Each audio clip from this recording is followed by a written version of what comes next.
Soy el doctor Remberto Pichardo Juan, presidente de la Asociación de Ciudadanos contra la Corrupción. Y hoy quiero informar al pueblo dominicano, o no sé cómo llamarle, quiero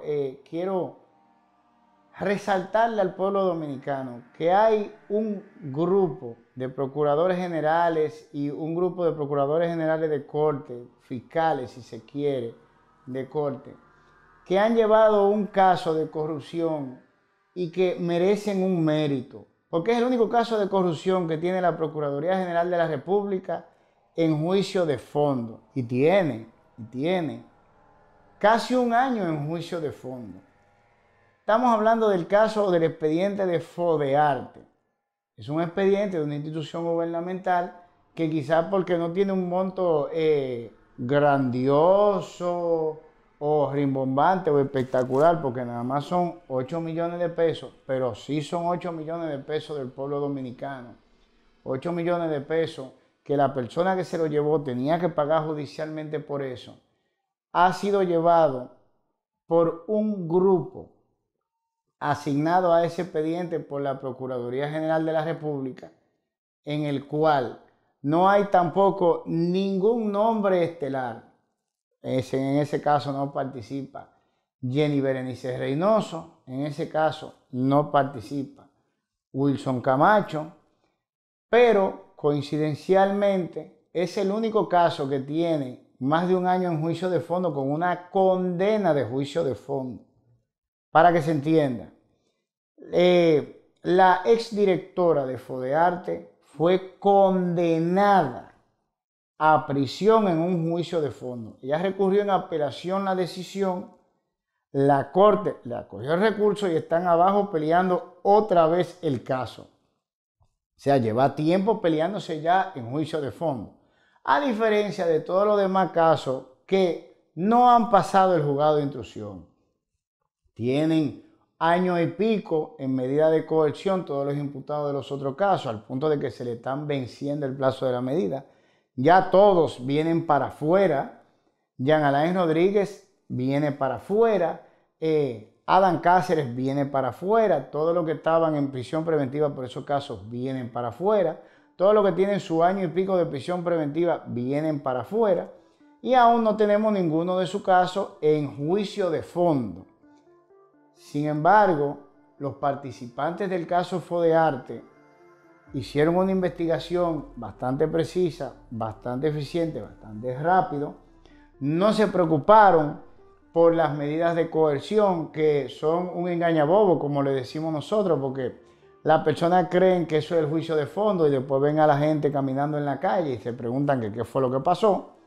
Y es precisamente que las medidas de coerción no son más que una forma de que el imputado no salga corriendo, se escape, evada la justicia, destruya pruebas o amenace o le presente o le represente un peligro a cualquiera de las personas que están encausándolo, lo cual es sumamente raro en la República Dominicana, por no decir que eso es excepcional, si se quiere. La mayoría de esas personas que se encuentran en prisión preventiva, que ya están empezando a salir, como Alexis Medina, el hermano del expresidente Danilo Medina, las investigaciones en torno a su caso quedaron prácticamente cerradas desde que ellos entraron a prisión preventiva. Porque al final se está hablando de los mismos documentos, de los mismos hechos que la Procuraduría presentó, de las mismas personas, de las mismas acciones y de las mismas pruebas. Ya si se quería o si se hubiera tratado de una mejor manera los expedientes, hubieran estado todos en juicio de fondo. Y para que me entiendan, la magistrada Jenny Berenice Reynoso utilizó una frase que va más o menos con que cuando se roba mucho, bueno, pues entonces hay que investigar mucho. Y lo cierto es que en este país no existe lo que se llama cúmulo de pena. ¿Qué significa el cúmulo de pena? Si yo cometo 10 infracciones o 10 hechos, que cada uno tiene una pena de 10 años, si hubiera cúmulo de pena, a mí se me impondría una pena o se me condenaría a prisión por 100 años. Pero como no hay cúmulo de pena, significa que por los 10 hechos, solo se me puede condenar al máximo, que son 10 años. Entonces, en realidad, para darse rápido con el proceso, para que llegue a juicio de fondo, para que esa gente sean condenada y estén en prisión con una condena y no empiecen a salir a la calle como está pasando ahora, es mejor coger uno o dos de los 10 hechos que todos tienen la misma pena, el que mejor prueba tenga o el que mejor se pueda probar, y ese es el que yo presento con la acusación.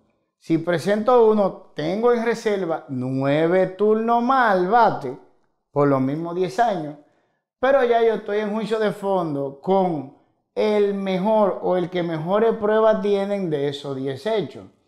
Yo lo condeno y después presento el próximo de los 10 hechos. Significa que como él ya se encuentra condenado, si lo condenan otra vez, no le juntan las dos penas en los mismos 10 años. Significa que si hay 1 o 2 años de diferencia, la primera pena se acaba y la otra todavía va a estar vigente. O sea que él va a tener más de 10 años preso, y eso lo puede hacer con el segundo hecho, con el tercer hecho y con el cuarto hecho. Y dejarlo ahí como 40 años, porque no lo estoy presentando todo en el mismo proceso. Pero ya yo lo condené adelante con el primer hecho, que fue lo que debió de hacerse, en nuestra opinión, desde un principio. En lugar de presentar acusaciones que son inmanejables. Miren, para que se tenga una idea, meter 400 testigos en un sitio, ese tribunal no existe en República Dominicana. No existe un salón de audiencia que coja 400 gente. Inclusive, yo me atrevo a decir que hay palacios de justicia que no tienen un piso donde meter 400 gente. Y estamos hablando solo de los testigos. Ahora imagínense lo siguiente, 400 testigos para empezar, más de 40 imputados. Los imputados por lo general llevan más de un abogado a la barra de la defensa. Vamos a darle 2 nada más, que es el clásico. Entonces estamos hablando de más de 40 imputados, más de 80 abogados. Ya solo imputados y abogados, estamos hablando de casi 130 personas. No hay un tribunal en la República Dominicana que coja 130 personas sentadas ahí. No, eso no existe. Y estamos hablando de solo los imputados y sus abogados, sin contar los fiscales y los procuradores del equipo que va del Ministerio Público, sin contar el juez, la secretaria, y si es un tribunal de más personas, bueno, pues estamos hablando de 3 jueces mínimos, si es un tribunal colegiado.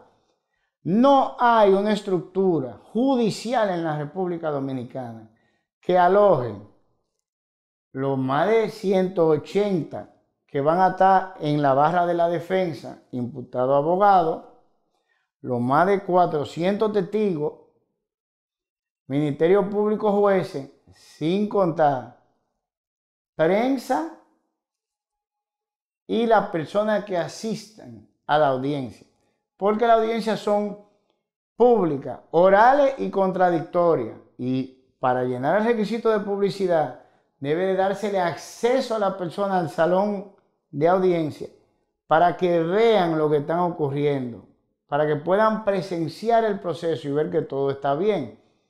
¿Dónde se va a hacer eso? ¿En qué lugar físico se va a hacer eso?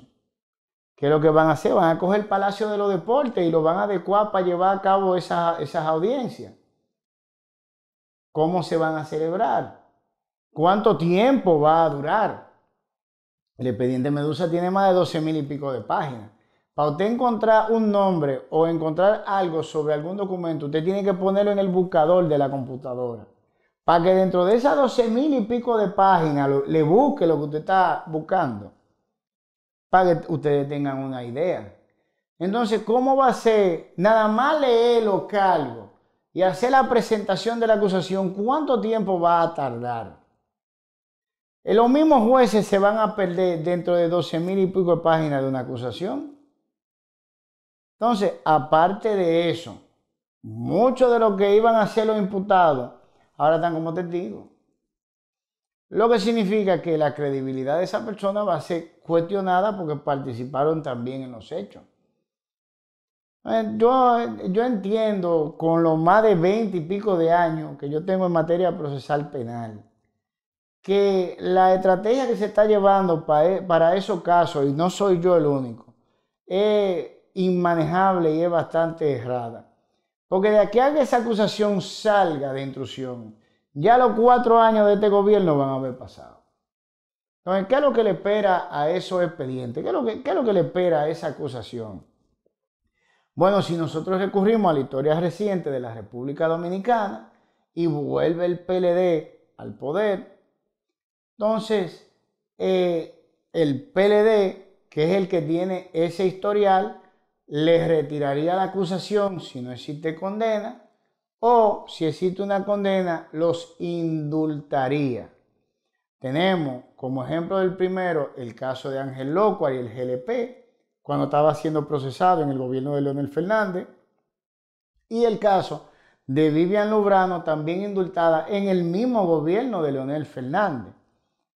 Al final vamos a haber gastado cientos de millones de pesos en acusaciones que no van a llegar a ningún sitio, a ninguno, porque han querido manejar tanto que al final no van a poder manejar nada. Así de sencillo. El único caso que tenemos en juicio de fondo, el único que va en curso a obtener una condena irrevocable que sí va a quedar, es el caso de Fodearte hasta ahora. Un casito de 8 milloncitos de pesos, donde se mencionan tantos miles de millones de pesos. Un casito oculto, casito que la prensa no le ha hecho caso, que el pueblo dominicano ni siquiera sabe que existe, pero que está siendo hasta ahora bien llevado por un grupo de fiscales que nadie se ha preocupado en conocer, pero que al final, y como dijimos al principio de este video, merecen todo el mérito del mundo por el trabajo que están haciendo. Hasta aquí lo vamos a dejar. Me despido de ustedes y que el Señor los bendiga.